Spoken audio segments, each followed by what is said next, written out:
کپم میں ہاتھیوں کی دہشت، آم کے باغ پر 2 ہاتھیوں کا حملہ، کسانوں کی فصلیں تباہ، سولار فنسنگ کا مطالبہ۔ پڑوسی ریاست آندھرا پردیش کے کپم علاقے سے ایک اہم خبر سامنے آئی، جہاں جنگلی ہاتھیوں کی مسلسل آمد نے مقامی عوام اور کسانوں کی مشکلات میں اضافہ کر دیا۔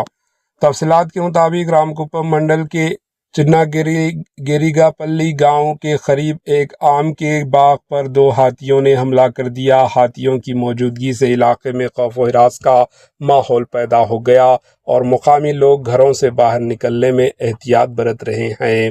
کسانوں کا کہنا ہے کہ ہاتھیوں کے حملے کی وجہ سے فصلیں اور باغات کو مسلسل نقصان پہنچ رہا ہے، جس سے انہیں بھاری مالی خسارہ کا سامنا کرنا پڑ رہا ہے۔ متاثرہ کسانوں نے اپنی تشویش کا اظہار کرتے ہوئے کہا کہ اگر فوری اقدامات نہ کیے گئے تو زرعی پیداوار مزید متاثر ہو سکتی ہے۔ مقامی عوام اور کسانوں نے TDP حکومت اور محکمہ جنگلات سے مطالبہ کیا کہ ہاتھیوں کو آبادی والے علاقے سے دور رکھنے کے لیے مؤثر اقدامات کیے جائیں اور فصلوں کے تحفظ کے لیے سولار فنسنگ لگائی جائے۔